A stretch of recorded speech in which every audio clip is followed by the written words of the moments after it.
మరొకసారి మన ప్రభువైన యేసుక్రీస్తు నామములో మీకు అందరికీ వందనాలు. ప్రభువైన యేసుక్రీస్తుకు ఆరాధన. క్రీస్తు సంఘాలలో నేడు ఆరాధన అనేటువంటి ఒక సందర్భం ఆలోచన చేస్తూ ఉన్నప్పుడు, ఆరాధనకు సంబంధించిన విషయాన్ని పరిశీలన చేసినప్పుడు ఏదో ఒక పాత నిబంధన వచనాన్ని చూపెట్టి యోహాన్లోనో లేదనంటే ఏ కీర్తనల గ్రంథంలోనో లేదా ఏ సామెతల గ్రంథాల్లోనో ఏదో ఒకటి చూపెట్టి ఆరాధన అనేది తండ్రికి మాత్రమే చేయాలన్నట్లుగా ఏ ద్వితీయోపదేశ కాండంలోని వచనాలు చెప్పి మాట్లాడుతూ ఉంటారు. అసలు నిబంధన అనేది మనకు అర్థం అవ్వాల్సిన పరిస్థితి ముందు ఉంది. ఏమర్థం కావాలండి? నీకున్న నిబంధన ఏ నిబంధన, ఆ నిబంధనలో ఆరాధించదగిన వారు ఎవరు అనేది నువ్వు ఆలోచన చేయాలి. అయితే మనం ఏం చేస్తున్నాము, ఎలా చేయాలి అనే విషయాన్ని మనం పరిశీలన చేస్తూ ఉన్నాం. కాబట్టి మిమ్మల్ని నేను ప్రేమతో విన్నవించే విషయం ఏమిటంటే, ముందు నిబంధన ఎక్కడి నుండి అనేది మనకు అర్థమైనప్పుడు ఆ నిబంధనలో ఎవరు ఆరాధనకు యోగ్యులనే విషయాన్ని కూడా మనం గుర్తించగలం. మన నిబంధన ఎక్కడి నుండి? క్రొత్త నిబంధన క్రీస్తు శిలువ నుండి. క్రీస్తు శిలువ నుండి మీకు కరెక్ట్గా తెలిస్తేనే సమాధానం చెప్పాలి, లేదంటే సైలెంట్గా ఉండడం మంచిది. క్రీస్తు శిలువ నుండి క్రొత్త నిబంధన, నా రక్తం వలనైన క్రొత్త నిబంధనని 1 కొరింథీ 11:27 చెప్పాడు. తర్వాత అండి హెబ్రీ పత్రిక 12:24 క్రొత్త నిబంధనకు మధ్యవర్తి అయిన యేసునొద్దకును ఏబేలు కంటే శ్రేష్టముగా పలుకు ప్రోక్షణ రక్తమునొద్దకును మీరు వచ్చి ఉన్నారు. ప్రోక్షణ రక్తమునొద్దకు రావడము, క్రీస్తు క్రొత్త నిబంధనకు మధ్యవర్తి అయిన క్రీస్తునొద్దకు రావడం అనేది రెండు ఒకటే. రక్తమునొద్దకు రావడమే నిబంధన యొద్దకు రావటం. అదేవిధంగా హెబ్రీ పత్రిక 10:29 ఏమన్నాడంటే, ఇట్లుండగా దేవుని కుమారుని పాదములతో త్రొక్కి తాను పరిశుద్ధపరచబట్టుకు సాధనమైన నిబంధన రక్తము, నిబంధన వేరు రక్తం వేరుగా మాట్లాడబడట్లేదు, నిబంధన రక్తమును అపవిత్రమైనదిగా ఎంచి అని అన్నాడు. కాబట్టి క్రొత్త నిబంధన అనేది క్రీస్తు యొక్క రక్త నిబంధన అవుతుంది. ఎప్పుడైతే క్రీస్తు పరిశుద్ధమైన రక్తాన్ని కార్చారో అప్పటి నుండి ఏ నిబంధన?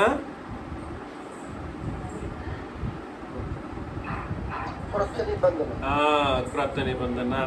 కాబట్టి నువ్వు ఆరాధన చేయాలన్నప్పుడు నీకున్న ఆజ్ఞల్ని ఎక్కడ వెతకాలి? ఆరాధన చేయాలన్నప్పుడు నీకున్న ఆజ్ఞల్ని ఎక్కడ వెతకాలి? అంతే. నువ్వు చేస్తున్న కార్యక్రమం నిబంధనాత్మకంగా ఉందో లేదో, నువ్వు చేస్తున్న ఆరాధన కార్యక్రమాలకు సంబంధించిన కార్యకలాపాలు ఏవైతే చేస్తున్నారో, 5 కార్యక్రమాలు చేస్తున్నారు, ఈ 5 కార్యక్రమాలకు చేయాలనే విషయాన్ని కూడా ఎక్కడ మనం ఎదుర్కొని చూసుకోవాలి? మనకంటూ ఇచ్చిన ఏకైక నిబంధన, ఆ ఒక్క నిబంధనలోనే మనం అందరం అన్ని విషయాలను పరిశీలన చేసుకొని మన ఆరాధన కార్యక్రమాలను సెటప్ చేసుకోవటమో, ఆ ఆరాధనను ఎవరికి చేయాలో బాగుగా గుర్తెరగడమో చేయాలి. అవునా కాదా? అలా కాకుండా మనకంటూ ఇవ్వనటువంటి నిబంధనను పట్టుకునేసి ఊగలాడటం నేడు అనేక క్రీస్తు సంఘాల్లో చేయటమే కాకుండా వాళ్ళందరూ నరకం వైపు వెళుతున్నటువంటి పరిస్థితుల్లో వాళ్ళందరూ ఉన్నారన్న విషయాన్ని మనం ముందుగా గుర్తించాలన్నమాట. అందులో ప్రత్యేకించి తండ్రిని దేవుడు ఆరాధనకు పాత్రుడు కాడు అనే విషయంతో నేను ఎప్పుడు చెప్పలేదు, చెప్పపోను. ఆయన విషయంలో ఎవరైనా ఒప్పుకుంటారు. ఏమని తండ్రిని దేవుడు ఆరాధనకు పాత్రుడు అనే మాటను మనం చెప్పడానికి అర్హులం కాదు ముందు. కానీ తండ్రిని దేవుడు ఆరాధనకు పాత్రుడు. అర్థమవుతుందా? అదేవిధంగా అది ఆ విషయంలో ఎవరికి ఎటువంటి ఆక్షేపణ లేదు. ఎవరికన్నా కూడా ఎటువంటి ఆక్షేపణ తండ్రి విషయంలో లేదు. కానీ ఇక్కడ వచ్చిన ఆక్షేపణ, గొడవ అది ఎవరికి? యేసుక్రీస్తుకి.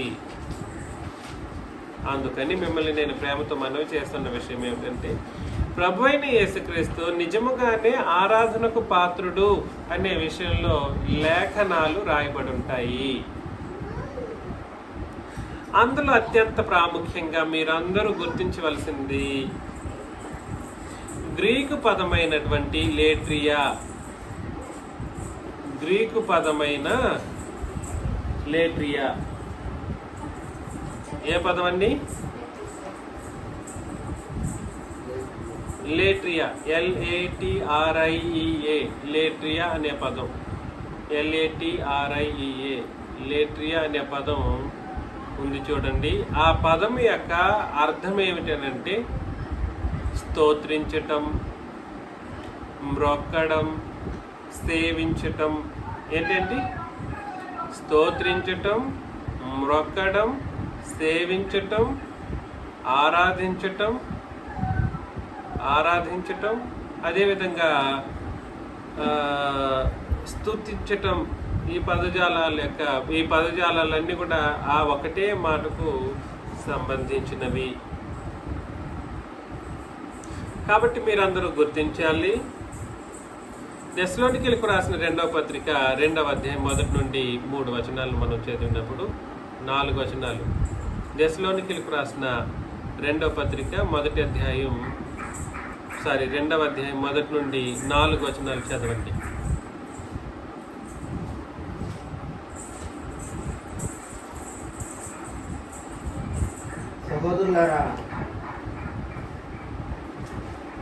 సహోదరులారా, ప్రభుదినం ఇప్పుడే వచ్చినట్లుగా ప్రభు దినము ఇప్పుడే వచ్చి ఉన్నట్లుగా ఆత్మ వలననైనను మాట వలననైనను మా యొద్ద నుండి వచ్చినదని చెప్పిన పత్రిక వలనైనను ఎవడైనను చెప్పిన ఎడల మీరు త్వరపడి చంచల మనస్కులు కాకుండా వలెననియు బెదరకుండా వలెననియు మన ప్రభువైన యేసుక్రీస్తు రాకడను బట్టి ఆయన యొద్ద కూడుకొనుటను బట్టి మిమ్మును వేడుకొనుచున్నాము. కాబట్టి ప్రభు దినం ఇప్పుడే వచ్చి ఉన్నట్టుగా అక్కడే క్లారిఫికేషన్ ఇస్తున్నాడు. ఏమని? అక్కడే క్లారిఫికేషన్ ఇస్తున్నాడు. ఏమిటని? ప్రబోధనం అనేది ఇప్పుడే రాలేదు. ఇవాళ పునరుత్థాన దినమని, ప్రబోధనమని, ఆరాధన దినాన్ని చెప్తూ ఉంటారు. పునరుత్థాన దినమన్నా ప్రబోధనమన్నా ఒకటే అన్నట్లుగా ఇవాళ చాలా మంది అభివర్ణిస్తూ ఉన్నారు. ప్రబోధనం అనేది ఇంకా రాలేదు. వచ్చి ఉన్నట్టుగా ఆత్మ వలన కానీ మాటల వలన కానీ మేము ఏనాడు చెప్పలేదు. అలాంటి పత్రిక రాయను లేదు. కాబట్టి వాళ్ళ చాలా మంది ఈ క్రీస్తు సంఘంలో అబద్ధికులు, క్రీస్తు సంఘం అని పేరు పెట్టుకున్నారు. అది క్రీస్తు సంఘం కాదు. వాళ్ళందరూ ఏమని చేస్తున్నారంటే ప్రబోధనము ఇప్పుడే వచ్చి ఉన్నట్టుగా, అంటే ఆరాధన దినాన్ని ఏం దినమని అంటారంటే ప్రభు దినం అన్నట్టుగా చెప్తూ ఉంటారు. 1. 2, ఆ దినాన ఆదివారం దినాన ఏం చెయ్యాలో కూడా మనకు అర్థం అవ్వగలుగుతుంది. మీరు త్వరపడి చంచల మనస్కులు కాకుండా నిమిత్తం బెదరకుండా వలననియు మన ప్రభువైన యేసుక్రీస్తు రాకడను బట్టి మనం ఆయన యొద్ద కూడుకుంటున్న బట్టి, యేసుక్రీస్తు రాకడను బట్టి ఆయన యొద్ద కూడుకొనుటను బట్టి ఆయన యొద్ద కూడుకుంటున్నాం. ఆయన యొద్ద కూడుకోవడం అంటే అర్థం ఏమిటి? ఆయన యొద్ద కూడుకోవడం అంటే అర్థం ఏమిటి?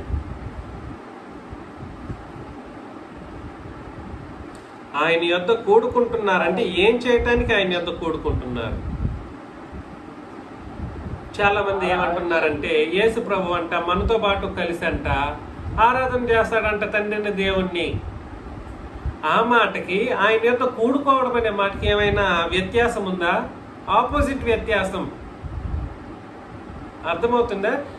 ఆయన మనతో పాటు కూడుకోవడము అనే మాటకి మనము క్రీస్తు యొద్ద కూడుకోవడం అనే మాటకి ఎంత వ్యత్యాసం ఉంది చెప్పండి ఎవరైనా. ఆయన మనతో కూడుకోవడమా లేదంటే మనం ఆయన యొద్ద కూడుకోవడమా?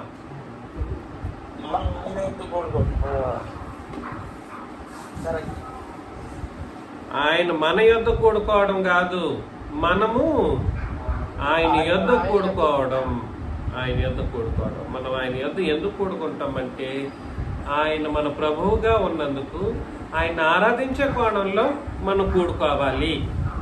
ఎందుకు అని అంటే ఆ దృక్పథంలో ఆయన యొద్ద మనం కూడుకోకపోతే అక్కడ చెప్పేశాడు, మొదట భ్రష్టత్వం సంభవించి నాశన పాత్రుడకు పాప పురుషుడు బయలుపడితేనే గాని ఆ దినము రాదు.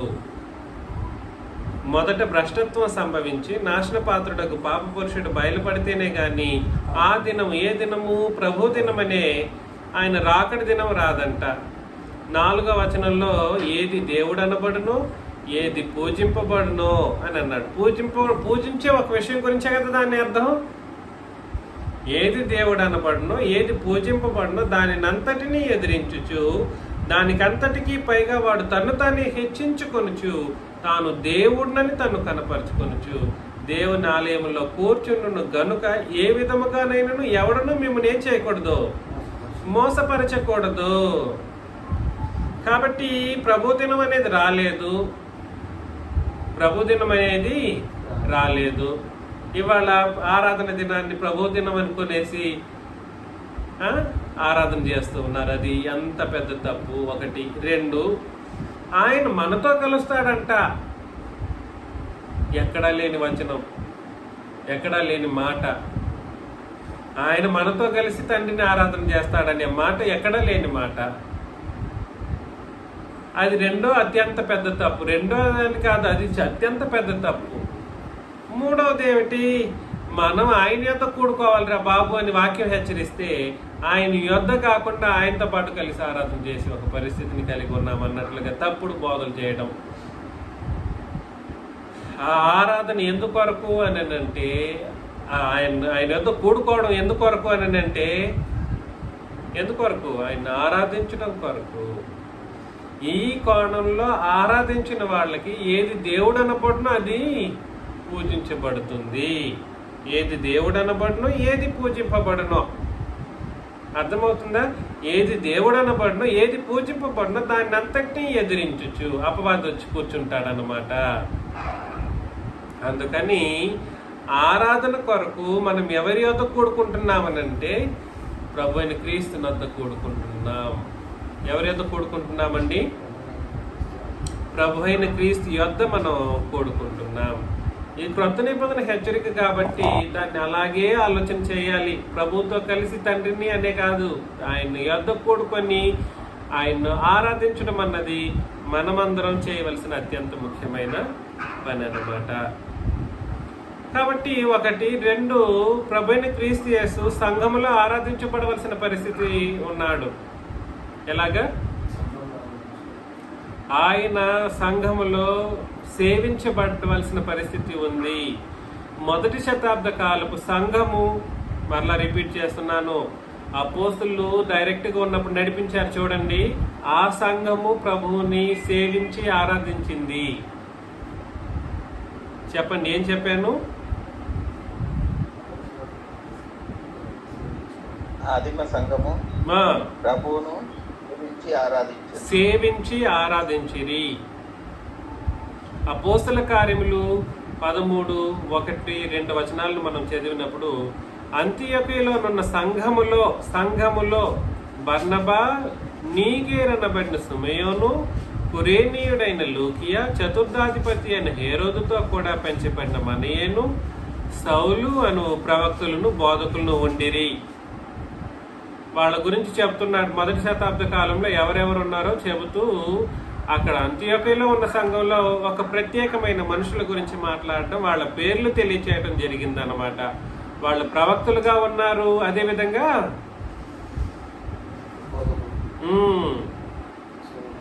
అర్థమవుతుందా? 1వ శతాబ్ద కాలంలో సంఘములో బోధకులు, ప్రవక్తలు ఉండేవారు. బోధకులు ఒక్కరే కాదు, ప్రవక్తలు కూడా ఉండేవారు. వారు ప్రభువును సేవించుచు ఉపవాసం చేయుచుండగా చెప్పేశాడు. సంఘంలో ఏం చేసేవారు? వాళ్ళు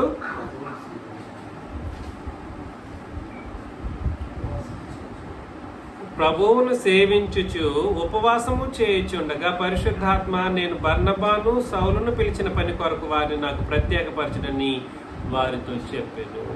కాబట్టి ప్రభువును సేవించడం అనే మాట అక్కడ ఆరాధించుచు అనేటువంటి మాటగా మనం అభివర్ణిస్తాం. ప్రభువుని సేవించటం, ఉపవాసము చేయుచుండగా వాళ్ళు సామాన్యంగా ఆరాధన చేసేవాళ్ళు కాదంట. మన భక్తి ఎంత గొప్పదో మనం ఆలోచన చేసుకోవాలి. ఆరాధనలో కూర్చుంటూ ఉంటాం, అన్నీ సక్రమంగా ఉన్నా కూడా టైంకి కూర్చోం. అక్కడ మొదటి శతాబ్ద సంఘం ఏం చేసేవాళ్ళంటే ఆరాధనలో అలక్ష్యముగా లేదా నిర్లక్ష్యంగా ఉండకుండడం కొరకు వాళ్ళు ఏం చేసేవారంటే ఉపవాసం ఉండేవాళ్ళు అన్నమాట. ఎలాగా? ఉపవాసం. ఇంకా చెప్పాలంటే మనం అనేక సార్లు చదివి ఉంటాం. ఆ అపోస్తల కార్యములు 20వ అధ్యాయంలో ఆరాధన జరిగింది. ఏం జరిగింది 20వ అధ్యాయంలో? అపోస్తల కార్యములు 20వ అధ్యాయంలో ఏం జరిగిందని అంటే ఆరాధన జరిగింది. ఆ ఆరాధన జరిగినప్పుడు వాళ్ళు నిద్రాభారం వచ్చేంతగా చేశారు. రోజంతా కూడా కూర్చునేంత పరిస్థితి. గొప్ప కార్యక్రమం జరుగుతుంది. ఆరాధనను చాలా సీరియస్గా తీసుకునింది మొదటి శతాబ్ద సంఘం. ఎలా తీసుకునింది? ఆరాధనను అత్యంత ప్రాముఖ్యంగాను అత్యంత కీలకమైనటువంటి ఒక జీవన విధానంగాను తీసుకున్నారన్నమాట. ఒకటి నిద్రాహారాలు లేకుండా, ఒకటి నిద్ర లేకుండానే ఆరాధించిన సందర్భం 20వ అధ్యాయం తెలియజేస్తే ఉపవాసం ఉండి ఆరాధించడం అనే కార్యక్రమాన్ని ఈ 13వ అధ్యాయంలో మనం చదువుతాం. కాబట్టి ప్రభువును సేవించుచు అనేటువంటి మాట, ఉపవాసం ఉండి వాళ్ళు ఏం చేసేవారనంటే ఆరాధన చేసేవారు. మన సంఘంలో కూడా కొంతమందిని నేను చూశాను, వాళ్ళు ఆరాధన ముగిసేంత వరకు భోజనం చేయరన్నమాట. గుంటూరులో అమ్మగారు వాళ్ళలో కొంతమందిని నేను చూశాను. వాళ్ళు ఆరాధన అయ్యేంత వరకు ఏది ముట్టుకోరు.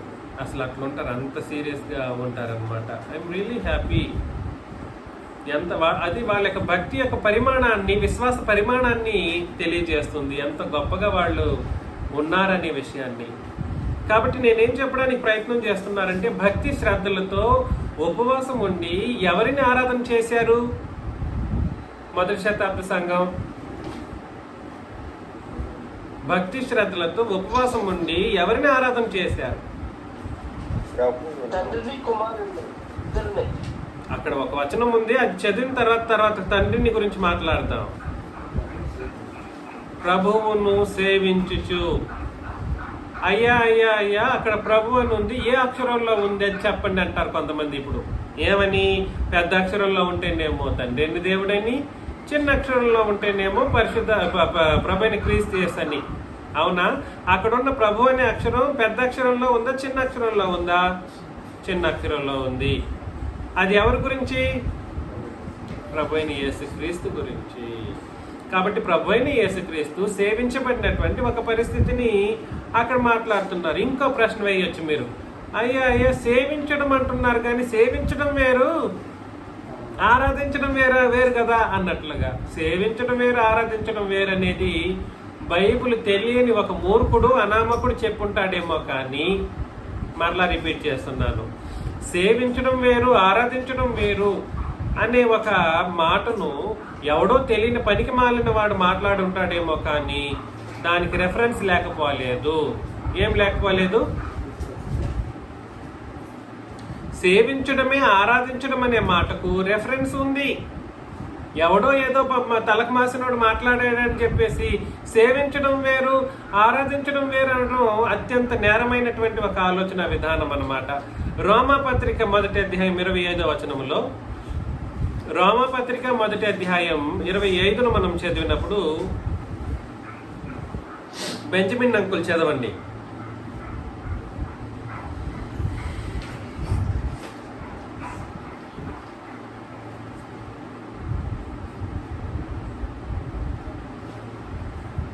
ఉన్నారా? సరే చదవండి, ఎవరైనా చదవండి.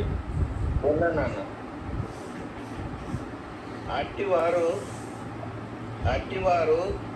దేవుని సత్యమును అసత్యమునకు మార్చి సృష్టికర్తకు ప్రతిగా సృష్టమును పూజించి సేవించిరి. కాబట్టి సృష్టికర్తకు ప్రతిగా చాలు, సృష్టి యుగముల వరకు ఆయన స్తోత్రహరుడై ఉన్నాడు. ఎన్ని పదాలు ఉపయోగించాడు? సృష్టికర్తకు ప్రతిగా సృష్టమును పూజించి సేవించిరి, యుగముల వరకు ఆయన ఏమై ఉన్నాడు? కాబట్టి స్తోత్రము అన్నా, స్తోత్రార్హుడు అన్నా, ఆరాధనకు పాత్రుడు అన్నా, పూజించడం అన్నా, సేవించడం అన్నా ఒకటి. ఒక్కటే. ఎన్ని పదాలు ఉపయోగించాడు అక్కడ? పూజించి, సేవించి, స్తోత్రించి. అబ్బా, వచనం చెబితే చెప్పింది. దీన్ని అంగీకరించడానికి మనుషులలో మనసులు అంగీకరించకపోవటం దైవ వాక్యానికి విరుద్ధమైనటువంటి ఆలోచన విధానం. వాడెవడో చెప్పాడు సేవ వేరు ఆరాధన వేరు అని చెప్పేసి, నువ్వు మనిషి మాట వింటావా, దేవుని మాటలు అంగీకరిస్తావా, లేదా లేఖన భాగాన్ని చూస్తావా? ఎవడో చెప్పింది నీకు గొప్ప అయింది, కానీ ఆ సాక్షాత్తు దేవుడు, క్రీస్తు, పరిశుద్ధాత్ముడు రాసిన లేఖన భాగాలు నీకు లెక్కలేదా? ఎవడో చెప్పింది నీకు అంత గొప్పగా ఉంది, కానీ దేవుని మాటల్ని ధిక్కరించే అంత ధైర్యాన్ని నువ్వు తెచ్చుకున్నావని అంటే అంతకంటే మించిన భ్రష్టత్వం, నాశనకరమైన నాశన పాత్రలు అయినటువంటి మానవత్వం ఇంకెక్కడా ఉండదు. కాబట్టి నేనేం చెప్పడానికి ప్రయత్నం చేస్తున్నానంటే, ప్రభువును సేవించుచు ఉపవాసం, మీలో భక్తిపరులైన వాళ్ళు కూడా ఇలాగ ఉండడానికైనా ప్రయత్నం చేయండి. నిజముగా మనం ఉపవాసం ఉండాలన్నది ఖచ్చితం కాదు, కానీ భక్తి యొక్క పరిమాణం అది. ఎంత గొప్పగా మీరు ఉంటే అంత మంచిది. ఆరాధన చేయడం అనే ఒక కార్యక్రమం అన్నది చాలా గొప్ప కార్యక్రమం. అది భక్తి శ్రద్ధలతో జరిగించవలసినటువంటి ఒక కార్యక్రమం. కాబట్టి ప్రభువును సేవించుచు అని అన్నాడు అంటే అర్థం ఏమిటి? దాని అర్థం ప్రభువును స్తోత్రించడం అన్నా, ప్రభువుని సేవించడం అన్నా, ప్రభువుని పూజించడం లేదా ఆరాధించడం అన్నా ఒకటే వేరా? ఒక్కటే. ఒకటే. మిమ్మల్ని నేను ప్రేమతో హెచ్చరిస్తూ ఉన్నాను. ఎలాగో మనం మానవుల కల్పిత మాటల నుండి దూరమై మనం క్రీస్తుకు దగ్గరకు వెళ్ళిపోయామన్నమాట. క్రీస్తు యొద్ద కూడుకుంటున్నాం. ఆ క్రీస్తును మనం సేవిస్తూ ఉన్నాం. అపోస్తల కార్యములు 20వ అధ్యాయం 19లో కూడా నేను చెప్పాను కదా ఇంతకుముందు. 20వ అధ్యాయం 7వ వచనంలో ఒకసారి చదివిన తర్వాత 19కి వెళదామండి. అపోస్తల కార్యములు 20వ అధ్యాయం 7వ వచనం మొదటగా చదవండి.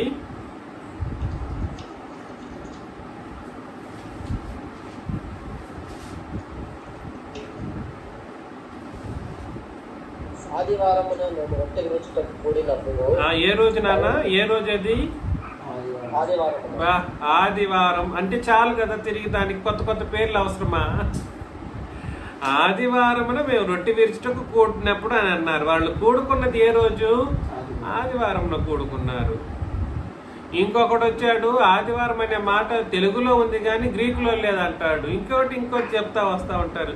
ఈ పనికి మాలినటువంటి మనుషులకి ఎప్పటికీ సత్యం అనేది అర్థం కాదు. 19వ వచనం చదవండి ఇప్పుడు. కాబట్టి ఆదివారం రొట్టె వేసి కూడుకున్నప్పుడు ఏం చేస్తున్నారని అర్థం? ఆరాధిస్తున్నారని అర్థం. 19వ వచనం చదువుతాముడు. యూదుల కుట్రల వలన నాకు శోధనలు సంభవించినను అన్యులు విడుచుతూ పూర్ణమైన వినయ భావంతో నేనేలాగూ ప్రభువును సేవించుతుంటున్నాను నీకు తెలియను. కాబట్టి కన్నీళ్లు విడిచుచు పూర్ణమైన వినయ భావముతో నేను ఎలాగూ ప్రభువును సేవించుచుంటినో. ఆరాధనలో మన యొక్క ఆత్మీయ స్థితి చాలా దీనంగా పెట్టుకోవాలి. ఎలా ఉండాలి? చాలా దీనంగా. మనోళ్ళు దీనంగా కాదు, దీనమయ్య మొహం పెట్టారనుకోండి అట్లే నిద్రలోకి వెళ్ళిపోతారు. దీన స్థితిలో ఉండాలనుకొని కళ్ళు ఇట్లా మూసినట్టు కొంచెం ఇది చేసినట్లు అనిపించారనుకోండి ఎక్కడికి జారుకుంటారు? నిద్రావాహంలోనికి వెళ్ళిపోతారన్నమాట. అట్లా కాదు. నేనేం చెప్పడానికి ప్రయత్నం చేస్తున్నానంటే కన్నీళ్లు విడిచుచు. ఎంత సీరియస్గా పౌలు గారు మాట్లాడుతున్నారు. కన్నీళ్లు విడిచుచు పూర్ణమైన వినయ భావముతో నేను ఎలాగూ ప్రభువును సేవించుచుంటినో. మీరందరూ ఆరాధనలో కూర్చుంటున్నప్పుడు ఖచ్చితముగా ఇదే వినయ భావం ఉండాలి. ఉపదేశం చేస్తున్నది చిన్నరాజా నోరే, కానీ మాటలు చిన్నరాజాది కాదు. ఎలాగా? ఉపదేశం చేస్తున్న నోరు మాత్రమే చిన్న రాజాది. మాటలు ఎవరివి? ఆయన చెప్తే మేము వినాలా? అట్లా కాదండి. నేను చెప్తే మీరు వినాలని అట్లా కాదు. లేఖన భాగం చెప్పిందని నేను చెప్తూ ఉన్నాను. కాబట్టి మిమ్మల్ని నేను ప్రేమతో మనవి చేసే విషయం ఏమిటనంటే, కన్నీళ్లు విడిచుచు పూర్ణమైన వినయభావంతో నేను ఎలాగ ప్రభువును సేవించుచుంటున్నా మీకే తెలియను. కాబట్టి ఆరాధనలో ప్రభువు సేవించే విషయంలో ఏ ప్రభు? ఆ ప్రభు పెద్ద అక్షరంలో ఉన్న ప్రభు, చిన్న అక్షరంలో ఉన్న ప్రభు అండి?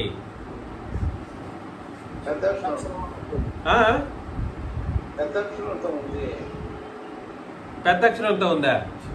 చిన్న అక్షరంలో ఉంది చూడండి. అవును, ప్రభు అయిన క్రీస్తు యేసు గురించిన మాట అది అన్నమాట. కాబట్టి ప్రభువును సేవించుచుంటును అని అన్నప్పుడు యూదులు కుట్ర పన్నారు. ఏమని పడ్డారు కుట్ర? యేసు ప్రభు అని అతన్ని మనం ఏం చేయకూడదు, ఎవరిని ఆరాధన చేయనివ్వకూడదు అన్నది వీళ్ళ కుట్ర. ఎవరి కుట్ర అండి? యేసు అనే అతను మన మధ్య బ్రతికాడు, అతని వడ్రంగి కుమారుడు, అతను మనిషి, అతను మా వంశస్థుడు. జుడాయిజాన్నే ఎవరైనా ఫాలో చేయాలనేటువంటి యూద మతాన్ని రుద్ది చేస్తున్న ప్రయత్నంలో పౌలు దగ్గరికి వచ్చేసాడు. పౌలుని బహుగా హింసించారన్నమాట. ఆయన అంతటి హింసల్లో నా ప్రభువుని నేను సేవించకుండా అనగా నా ప్రభువుని నేను ఆరాధించకుండా నేను ఎలా బ్రతుకుతాను?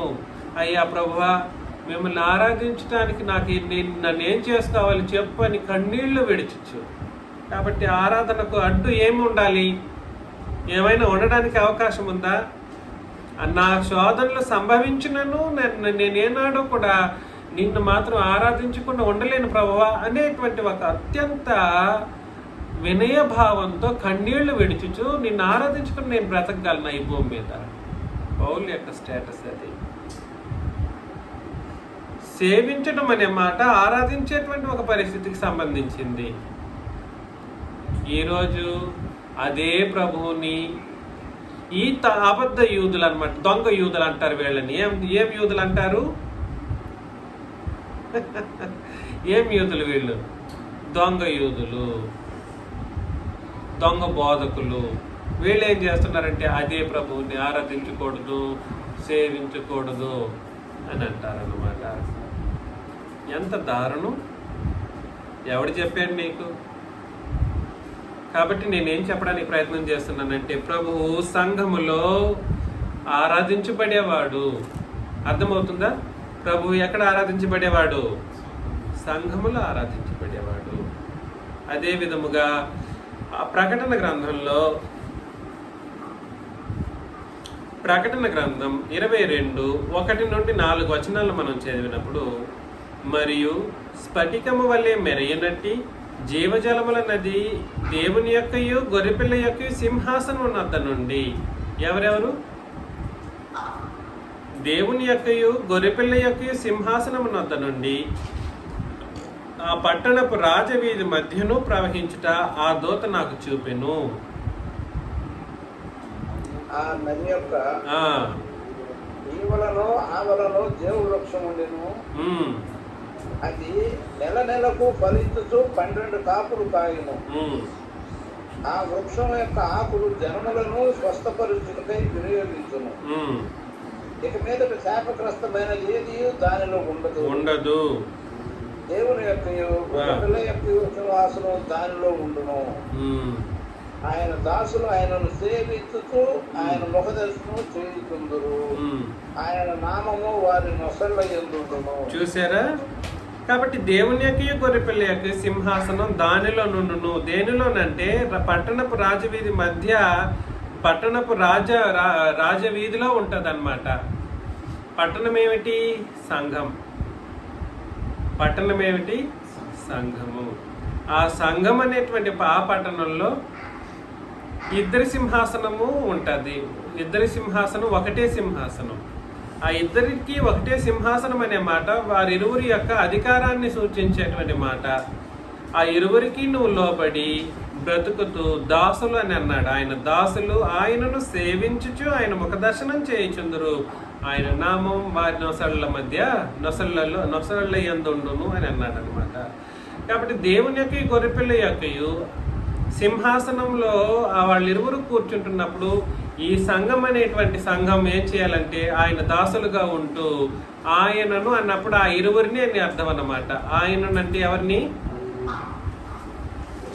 ఇరువురిని. కాబట్టి సంఘం అనేటువంటి ఆ సంఘం ద్వారా ఇరువురు కూడా సరే ఆరాధన చేయబద్దులై ఉన్నారు నేడు. ఈ పద్ధతి మన ఒక్క సంఘంలోనే తప్ప ఇంకెక్కడా కూడా జరగట్లేదు. ఎక్కడైనా జరుగుతుందా? ఎక్కడా జరగట్లేదు. కాబట్టి ఫస్ట్ పాయింట్ ఏం ఆలోచన చేసాము? మనము నంబర్ 1, మనమందరము కూడా సరే, సంఘం అంతా కూడా సరే ప్రభు యొద్ద కూడుకుంటున్నాం. ఎందుకొరకు కూడుకుంటున్నాం అని అంటే పూజించటానికి. అలా పూజించడం అనేటువంటి కార్యక్రమం చేయలేదంటే, ప్రభువును పూజించే కార్యక్రమం చేయకపోతే ఆ పూజను ఎవరు అంగీకరిస్తూ ఉంటాడు? అపవాది. వాటినన్నిటిని ఎదిరించి ఆ పూజను వాడు నన్నే ఆరాధించు అని వాడు తీసుకుంటాడనమాట.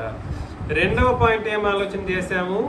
సంఘములో ఆయన ఆరాధించబడుతున్నవాడు యేసు ప్రభు. సంఘం అంతా కూడా సరే యేసు ప్రభుని అపోస్తలులతో పాటు, బోధకులతో పాటు, ప్రవక్తలతో పాటు ఏం చేసేవారు?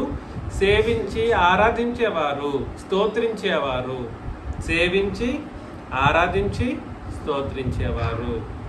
అర్థమవుతుంది కదండి? అర్థమవుతుందా? అదేవిధంగా ప్రకటన గ్రంథం 5వ అధ్యాయం 12 నుండి 14 వచనాలను కూడా మనం చదివినప్పుడు, ప్రకటన గ్రంథం 5వ అధ్యాయం 12 నుండి 14వ వచనం మనం చదివినప్పుడు, వారు వధింపబడిన గొర్రెపిల్ల శక్తియు, ఐశ్వర్యమును, జ్ఞానమును, బలమును, ఘనతయు, మహిమయు, స్తోత్రమును పొందనర్హుడని గొప్ప స్వరముతో చెప్పుచుండిరి. వధింపబడిన గొర్రెపిల్ల, వధింపబడడానికి మునుపున్న గొర్రెపిల్ల గురించి కాదు మాట్లాడుతున్నది.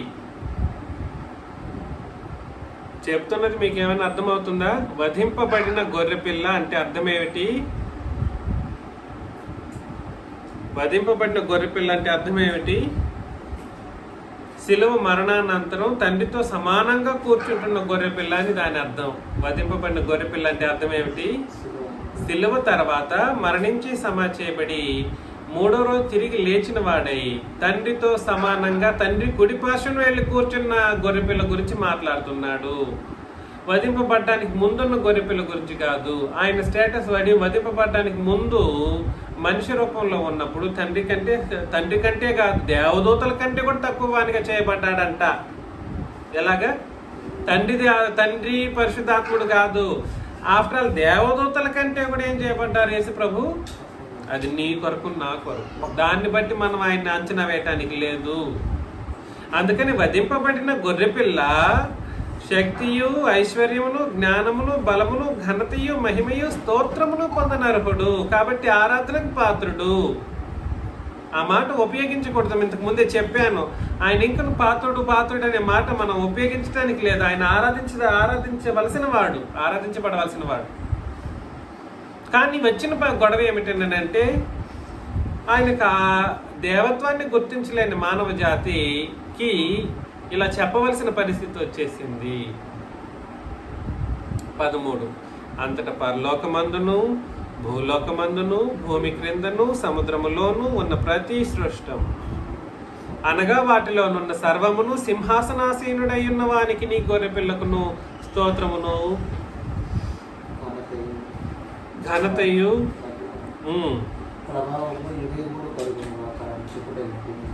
చెప్పుట వింటిని. చూసారా? కాబట్టి ఎక్కడున్నోళ్ళండి? పరలోకము, భూలోకము, భూమి క్రింద, సముద్రం అనగా ప్రతి సృష్టం అని చెప్పేశాడండి. ప్రతి సృష్టం అని. భూలోకంలో ఉన్న వాళ్ళకి అతి తెలివి ఎక్కువ కదా. భూలోకంలో ఉన్న వాళ్ళకి ఏమి ఎక్కువ? అతి తెలివి ఎక్కువ. పాత నిబంధనలో వచనం చూపిస్తాడు. ఇంకా చూపిస్తే అక్కడికి వెళ్తాడు. అసలు నిబంధన ఏదో తెలియని వాడికి వచనం ఎక్కడి నుండి చూపిస్తాడు? ఏ పాత నిబంధనకు ఏ మత్తయికో వెళ్తాడు. పాత నిబంధన మత్తయ్య, ఏదేంటి మత్తయ్య పాత నిబంధన అంటున్నాడని నన్ను వెర్రివాడిగా చూస్తారు. నన్ను కాదురా చూడాల్సింది, నువ్వు వెర్రివాడివి. ఏ యోహాన్లో వచనం చూపించాడు అనుకోండి, యోహాన్ సువార్తలో, అది పాత నిబంధన రా బాబు అన్నాను అనుకోండి, వాడు నన్ను వెర్రోడిగా చూస్తాడు. నేను కాదు వెర్రోడి, నువ్వు వెర్రోడివి. నిబంధన తెలియాలి. అందుకని వధింపబడిన గొర్రెపిల్ల అన్నాడు, సామాన్యంగా చెప్పలేదు. గొర్రెపిల్ల అని ఉంటే ఇంకా అక్కడ అట్లా లేదుగా అన్నట్టుగా అయిపోయి ఉంటుంది. ఇక్కడ నీకు ఛాన్సే లేదే. వధింపబడిన గొర్రెపిల్ల అంటే పర్టికులర్గా మరణించిన తర్వాత చెప్పబడుతున్న యేసుక్రీస్తు అని అర్థం అన్నమాట. ఆయన తర్వాత ఎక్కడికి వెళ్ళిపోయాడంటే, సింహాసనాసీనుడైన వానికి గొర్రెపిల్లకును స్తోత్రము ఘనత ప్రభావాలు ఆయన వారిరువురు పొందనర్హులు అనే విషయాన్ని అక్కడ తెలియచేయదు. కాబట్టి సంఘం ఆరాధించే దేవుడు ఎవరు? యేసు ప్రభు తండ్రి దేవుడు. సర్వలోకము లేదా సర్వ సృష్టి యుగ యుగాలు ఆరాధించదగిన వాడు ఇరువురు, తండ్రిని దేవుడు యేసు ప్రభు. ఏమనుకుంటున్నావు ఏంటో యేసు ప్రభు గురించి? రోమపత్రిక 9:5లో పితరులు వీరివారు శరీరమును బట్టి క్రీస్తు వీరిలో పుట్టిను, ఈయన సర్వాధికారి అయిన దేవుడై ఉండి నిరంతరము స్తోత్రార్హుడై ఉన్నాడు ఆమేన్ అని అన్నాడు అనమాట.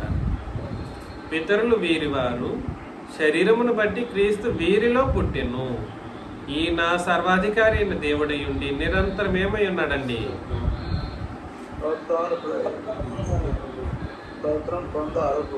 కాబట్టి నిరంతరం అనే మాట ఏమిటి? ఒకటి సంఘం ఆరాధించబడుతున్న దేవుడు యేసు ప్రభు, రెండు సర్వలోకము సర్వ సృష్టి ఆరాధించబడిన వాడు ఆ దేవుడు ఆయన యేసుక్రీస్తు. ఆయనైనా తండ్రి ఇరువురు కూడా సరే. అదే విధముగా కాలాతీతముగా ఏం చేయాలి? సర్వసృష్టి చేయాలి. కాలానికి అనుగుణంగానా అంటే కాదు, కాలాతీతముగా ఆరాధన అనేది చేయాలి. నిరంతరము స్తోత్రార్హుడు. నువ్వు స్తోత్రం చెల్లిస్తుంటే ఆయన ఏమిగా ఉంటారు?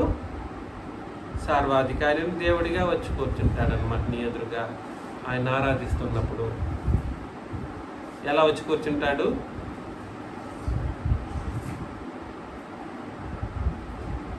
చెప్పండి.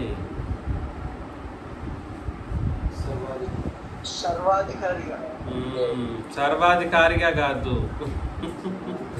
సర్వాధికారి అయిన దేవుడిగా వచ్చి కూర్చుంటాడు. సర్వాధికారి అయిన దేవుడు. నువ్వు ఆరాధన చేస్తూ ఉంటే ఆయన స్టేటస్ ఎట్లుంటది? సర్వాధికారి అయిన దేవుడిగా వచ్చి కూర్చుంటాడు. నువ్వు ఆరాధన చేస్తూ ఉంటే నువ్వు ఏ దేవుడిని ఆరాధన చేయాలనుకుంటున్నావో ఆయనకు సమానంగా ఇద్దరు కూర్చుంటాడు అనమాట. ఆయన కూడా వచ్చేస్తాడు. ఆయనకు సమానం అంటే ఇంకేమని అర్థం? ఆయన్ని కూడా ఆరాధించి తీరాలి అని దాని అర్థం అనమాట. కాబట్టి దృక్పథం మారాలి, ఆలోచనలు మారాలి. ఆ సర్వాధికారాన్ని బట్టి ఆయన ఆరాధన చేసి తీరాలి.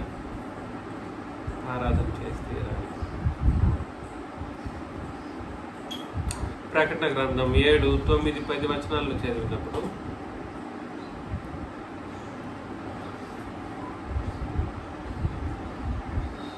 అటు తర్వాత నేను చూడగా ఇదిగో ప్రతి జనములో నుండి, ప్రతి వంశములో నుండి, ప్రజల్లో నుండి, ఆయా భాషలు మాట్లాడే వారిలో నుండి.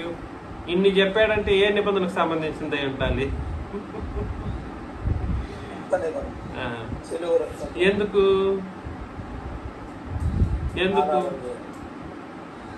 ప్రతి జనం అన్నప్పుడే నీకు ఆలోచన వచ్చేసేయాలి అది ఇశ్రాయేల్ కాదు అని. అంటే ధర్మశాస్త్రము ఇశ్రాయేల్ అయితే ఎవరిది? ధర్మశాస్త్రం అంటే ఎవరిది? అంటే ఇశ్రాయేలీలది. ప్రతి జనం అన్నాడు, ఇక్కడ ఏ నిబంధన మారిపోతుందని దాని అర్థం. ప్రతి జనం అన్నప్పుడు మనకేమని స్ట్రైక్ అవ్వాలి బుద్ధి? పాత నిబంధన కాదు, క్రొత్త నిబంధన. ప్రతి జనములో నుండి, ప్రతి వంశములో నుండి. ఆ 12 వంశస్థులే కాదు, వాళ్ళు పనికిరాని వంశం అప్పుడు ఆ కాలంలో. ఆ కాలంలో ఈ కాలంలో అసలు లేదు, వాళ్ళు ఆ వంశమే లేదు. ప్రతి వంశముల నుండి, ప్రజలలో నుండి, ఆయా భాషలు మాట్లాడు వారిలో నుండి వచ్చి, కాబట్టి ఏ భాష, అరామిక్ భాష, గ్రీక్ భాష, ఏ భాష అయినా మాట్లాడవచ్చు, ఎవ్రీబడి. ఎవడను లెక్కింపజాలని ఒక గొప్ప సమూహం కనబడెను, అంటే సంఘము. వారు తెల్లని వస్త్రములు ధరించుకున్నవారై ఖర్జూరపు మట్టలు చేతపట్టుకొని సింహాసనం ఎదుటను గొర్రెపిల్ల ఎదుటను నిలవబడి, సింహాసనాసీనుడైన మా దేవునికిని గొర్రెపిల్లకును మా రక్షణకై స్తోత్రమని మహాశబ్దంతో ఎలుగెత్తి,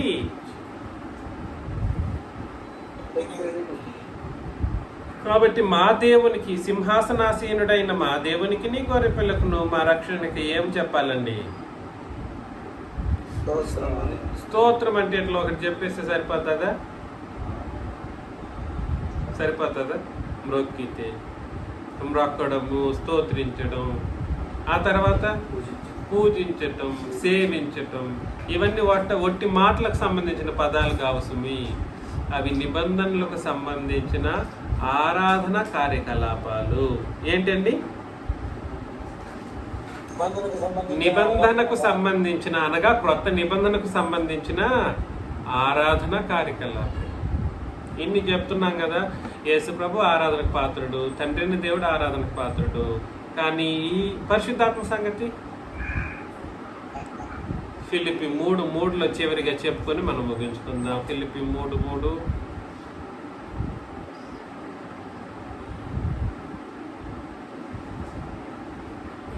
శరీరం ఆస్పదం మా దేవుని ఆత్మ వలన ఆరాధించు. కాబట్టి శరీరమును ఆస్వాదం చేసుకొనక దేవుని ఆత్మ వలన మనం ఏం చేయాలి? ఆరాధన చేయాలి. ఈ ఆత్మ ఇప్పుడు ఎక్కడున్నాడు? భూమి మీద ఉన్నాడు. ఇరువురు ఎక్కడున్నారు? పరలోకంలో ఉన్నారు. ఆత్మ ఇప్పుడు ఎక్కడున్నాడు? భూమి మీద. సంఘాన్ని నడిపించడం కొరకు భూమి మీద ఉన్నాడు. కాబట్టి పరిశుద్ధాత్ముడు భూమి మీద మనతో పాటు ఉన్నాడు. కాబట్టి ఆయన ఏం చేస్తున్నాడంటే, ఆయన వలన మనం ఏం చేయాలి? ఆరాధనను తండ్రికి, క్రీస్తుకి చేయాలి. మరలా అలా ఆ మాటను అలాగే ఆలోచన చేయాలి తప్ప తిరిగి పరిశుద్ధాత్ముడు ఆయన కూడా ఆరాధనకు పాత్రుడు, ఆయన కూడా ఆరాధన చేయాలనే మాట ఎక్కడా కూడా వచనం రాయబడలేదు. ఏ వచనం ఏమి చెబితే నువ్వు పాటించాల్సిందే అంతే. దీంట్లో ట్విస్టులు, తర్వాత లేనిపోని అర్థాలు లేవనెత్తడాలు, ఆ తర్వాత వక్రీకరించడాలు లాంటివి చేస్తే చాలా భారీ మూల్యాన్ని అనుభవించవలసిన పరిస్థితులు వస్తాయి. ఎక్కడ? నరకంలో. కాబట్టి ఎవరి వలన ఆరాధన చేయాలి? దేవుని ఆత్మ వలన ఆరాధన చేయాలి. ఎవరిని ఆరాధన చేయాలి? తండ్రిని, క్రీస్తును ఆరాధన చేయాలి. ఏ వచనం ఏ చెబితే అట్లా పో. నువ్వు నీకెందుకు ఈ లేనిపోని గొడవలు? అర్థమవుతుందా? కాబట్టి అలా మనం తండ్రిని, క్రీస్తుని ఆరాధన చేసుకుంటూ దేవుని ఆత్మ వలన మన నిబంధన ప్రకారం ఆరాధన చేస్తూ బ్రతకాలని, అలాగే మనం సంపూర్ణులై పరలోకానికి వెళ్ళాలని నన్ను నేను హెచ్చరించుకుంటూ మీకు అందరికీ హెచ్చరిస్తూ ముగిస్తున్నాను. క్రీస్తు నామములో వందనాలు.